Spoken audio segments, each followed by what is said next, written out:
അസ്സലാമു അലൈക്കും. കഴിഞ്ഞ ദിവസം കേരള ഗവൺമെൻറ് സംസ്ഥാന ചലച്ചിത്ര അവാർഡുകളൊക്കെ പ്രഖ്യാപിച്ചു. അതിൽ മികച്ച നടിയായി അവർ തിരഞ്ഞെടുത്തത് ഷംല ഹംസ എന്ന് പറയുന്ന ഒരു പെൺകുട്ടിയാണ്. ഫെമിനിച്ചി ഫാത്തിമ എന്ന് പറയുന്ന സിനിമയിൽ അഭിനയിച്ച അതിലെ പ്രധാനപ്പെട്ട നായികയാണ് ഈ ഷംല ഹംസ എന്ന് പറയുന്നത്.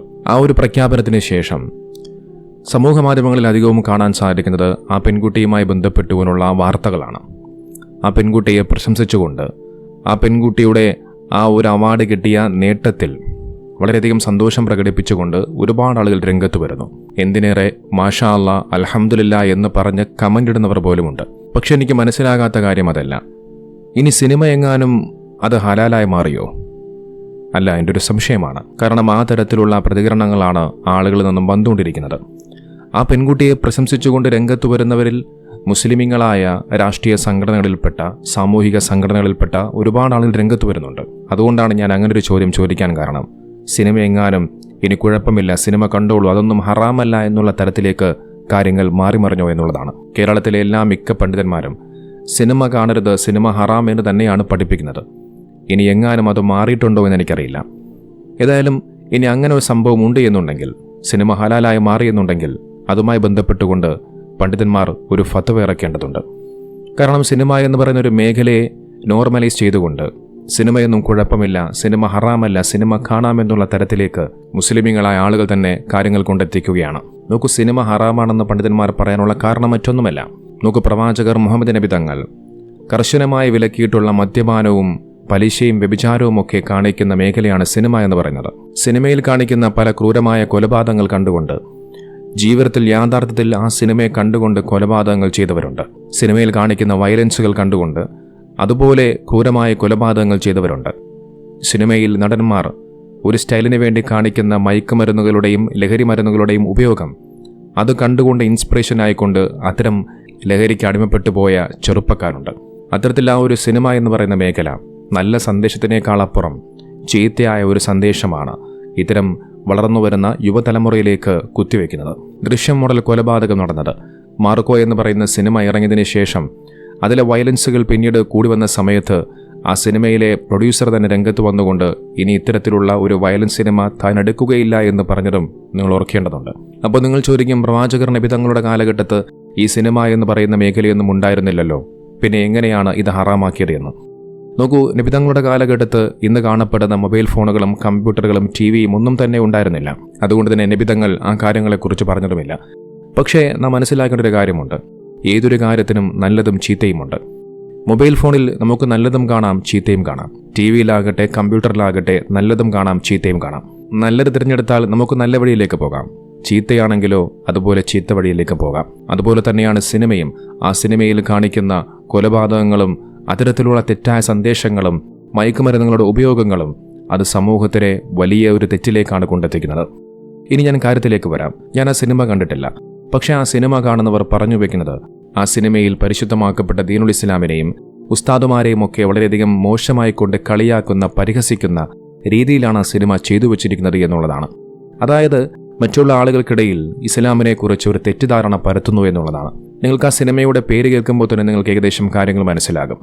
ഫെമിനിച്ചി ഫാത്തിമ ആ പേരിൽ തന്നെയുണ്ട്. നോക്ക്, ഇസ്ലാമിനെ കളിയാക്കി കഴിഞ്ഞാൽ, അതിനെ പരിഹസിച്ചു കഴിഞ്ഞാൽ ഒരുപക്ഷെ മറ്റെന്തിനേക്കാളും ആ ഒരു കാര്യത്തിൽ നല്ല വ്യൂസ് ഉണ്ടാകും.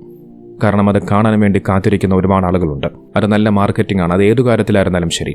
നമുക്കറിയാം, ഇതിനു മുമ്പും ഒരുപാട് സിനിമകളിൽ ഉസ്താദുമാരെ വളരെയധികം മോശമാക്കിക്കൊണ്ട് കളിയാക്കുന്ന, പരിഹസിക്കുന്ന ഒരുപാട് രംഗങ്ങൾ ഉണ്ടായിട്ടുണ്ട്. അത്തരത്തിൽ ഇസ്ലാമിനെയും ഉസ്താദുമാരെയും കളിയാക്കുന്ന ഒരു സിനിമയാണ് ഈ ഫെമിനിച്ചി ഫാത്തിമ എന്ന് പറയുന്നത്. പൊന്നാനി എന്ന് പറയുന്ന സ്ഥലത്തെ ബേസ് ചെയ്തുകൊണ്ടാണ് ഈ ഒരു സിനിമ നടക്കുന്നത്. നമുക്ക് എല്ലാ മതങ്ങളുടെയും പേര് കെടുത്താനായിട്ട് അതിൽ കുറച്ച് ആളുകളുണ്ടാവും. അത് ഇസ്ലാമിൽ മാത്രമല്ല, ക്രിസ്ത്യൻ മതത്തിലായാലും ഹിന്ദു മതത്തിലായാലും മറ്റേതു മതത്തിലായാലും ആ മതത്തിൻ്റെ മനോഹരതയെ കളങ്കപ്പെടുത്തുന്ന തരത്തിലുള്ള അത്തരം പ്രവർത്തനങ്ങൾ ചെയ്യുന്ന ഒരുപാട് ആളുകളുണ്ടാവും. പക്ഷെ അത്തരം ആളുകൾ ചെയ്യുന്ന ആ ഒരു പ്രവർത്തനം കണക്കിലെടുത്ത് ആ മതത്തിലുള്ള എല്ലാവരും ഒരുപോലെയാണ് എന്ന് പറയുന്നതിനോട് ഒരിക്കലും യോജിക്കാൻ സാധിക്കില്ല. നമുക്ക് മുസ്ലിമിൻ്റെ പേരിൽ ഏതെങ്കിലും ഒരു വ്യക്തികൾ, ഏതെങ്കിലും ഒരു ഉസ്താദുമാർ എന്തെങ്കിലും തെമ്മാടിത്തരം ചെയ്തു കഴിഞ്ഞാൽ അത് അയാളുടെ മാത്രം കുഴപ്പമാണ്, അല്ലാതെ അയാൾ പഠിച്ച മതത്തിൻ്റെ കുഴപ്പമല്ല. നമുക്ക് എല്ലാ ഉസ്താദുമാരെയും ആ കണ്ണുകൊണ്ട് കാണേണ്ടതില്ല. നമുക്കറിയാം, മറിയം ജുമാന എന്ന് പറയുന്നൊരു പെൺകുട്ടി പൈലറ്റായി മാറിയ വാർത്ത ഒരുപക്ഷെ നിങ്ങളെല്ലാവരും കണ്ടു കാണും. ആ പെൺകുട്ടിയുടെ ഉപ്പ ഒരു ഉസ്താദായിരുന്നു. നിങ്ങളെല്ലാവരും കണ്ടു കാണും. തലയിൽ നല്ല തലപ്പാവൊക്കെ ധരിച്ച് തലയിൽ കെട്ടുകെട്ടിയ നല്ല ഒന്നാം തരം ഉസ്താദ്. ഇസ്ലാമിൽ സ്ത്രീകൾക്ക് അവകാശം കൊടുക്കുന്നില്ല, അവർക്ക് സ്വാതന്ത്ര്യം കൊടുക്കുന്നില്ല എന്നുള്ളൊരു തെറ്റിദ്ധാരണ പല ആളുകളും പറഞ്ഞു വരുത്തുന്നുണ്ട്. യഥാർത്ഥത്തിൽ അങ്ങനെയല്ല. സ്ത്രീകൾക്ക് എല്ലാ വിധത്തിലുമുള്ള അവകാശവും സ്വാതന്ത്ര്യവും നൽകുന്ന മതമാണ് ഇസ്ലാം എന്ന് പറയുന്നത്. നമുക്ക് ഒരുപാട് അനാചാരങ്ങൾ ഇസ്ലാമിൽ നടക്കുന്നുണ്ട്, ഇല്ല എന്ന് പറയുന്നില്ല. അത്തരം അനാചാരങ്ങൾ ചെയ്യുന്നവരാകട്ടെ ഇസ്ലാമിനെ കുറിച്ച് ഒരു ABCD പോലും അറിയാത്ത ആളുകളാണ്. അത്തരത്തിൽ ആളുകൾ എന്തെങ്കിലും വിവരക്കേട് കാണിച്ചു കഴിഞ്ഞാൽ അത് മരത്തിന്റെ മേൽ ചാർത്ത് വെക്കുന്ന ഇത്തരം പ്രവണതകൾ അതൊരിക്കലും അംഗീകരിക്കാൻ സാധിക്കില്ല. ഈ സിനിമയിൽ പ്രധാനപ്പെട്ട നായകനായ വ്യക്തി ഒരു ഉസ്താദാണ്. അദ്ദേഹം തന്റെ ഭാര്യയ്ക്ക് ഒരു സ്വാതന്ത്ര്യവും കൊടുക്കുന്നില്ല, ഒരു അവകാശവും കൊടുക്കുന്നില്ല. നോക്കിയതിലൂടെ എന്തു സന്ദേശമാണ് ഇത്തരം ആളുകൾ മറ്റുള്ളവർക്ക് നൽകുന്നത്? ഉസ്താദുമാരൊക്കെ എങ്ങനെയാണ്? അവരാരും തന്റെ ഭാര്യമാർക്ക് ഒരു സ്വാതന്ത്ര്യം കൊടുക്കുന്നില്ല എന്നുള്ള സന്ദേശമാണോ? അതോടൊപ്പം ഈ സിനിമയിൽ നായയുമായി ബന്ധപ്പെട്ടുകൊണ്ട് ഒരുപാട് കാര്യങ്ങൾ തെറ്റായ രീതിയിൽ പരാമർശിക്കുന്നുണ്ട്. നമുക്ക് പൊതുവെ എല്ലാവരും മനസ്സിലാക്കിയിരിക്കുന്നത് നായ എന്ന് പറയുന്ന ജീവി ഇസ്ലാമിൽ ഹറാമാണ് എന്നാണ്. ഒരിക്കലുമില്ല. ഇസ്ലാമിൽ ഒരിക്കലും നായ ഹറാമല്ല. നമുക്കറിയാം, സ്വർഗത്തിൽ കടക്കുന്ന മൃഗങ്ങളിൽ ഒന്നാണ് നായ എന്ന് പറയുന്നത്. അതോടൊപ്പം ഒരു നായയ്ക്ക് വെള്ളം കൊടുത്തതിന്റെ പേരിൽ ഒരു സ്ത്രീ സ്വർഗത്തിലേക്ക് പോയ ചരിത്രം നിബിധങ്ങൾ പഠിപ്പിക്കുന്നുണ്ട്. ഖുർആനിൽ പേരെടുത്ത് പരാമർശിച്ച ഒരു മൃഗം കൂടിയാണ് നായ. വീട്ടിലെ കാവലിനും അതോടൊപ്പം വേട്ടയാടനുമൊക്കെ നായയെ ഉപയോഗിക്കാമെന്ന് ഇസ്ലാം പഠിപ്പിച്ചു വെക്കുന്നുണ്ട്. ഇതെല്ലാം അറിഞ്ഞിട്ടും മുസ്ലിമീങ്ങൾ നായയെ ഒരു ഭീകരജീവിയായി കാണുന്നു, അതിനെ വെറുക്കുന്നു എന്നുള്ള തരത്തിലേക്ക് കാര്യങ്ങൾ കൊണ്ടെത്തിക്കുകയാണ്.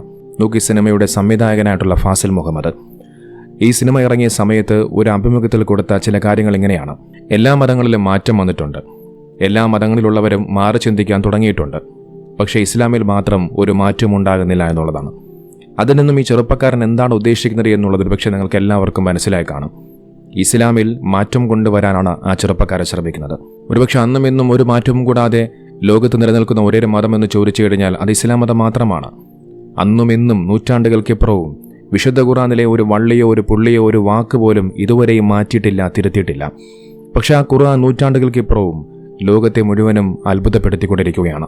ഒരുപാട് ഗവേഷകരെയും ചിന്തകരെയും ആ ഖുർആൻ വിസ്മയപ്പെടുത്തുകയാണ്. നോക്കിയൊരു സിനിമയുമായി ബന്ധപ്പെട്ടുകൊണ്ട് ഇസ്മായിൽ നരീക്കോടൻ എന്ന് പറയുന്ന ഒരു സഹോദരൻ എഴുതിയ ഒരു കുറിപ്പ് വായിച്ചുകൊണ്ട് ഞാനത് അവസാനിപ്പിക്കാം.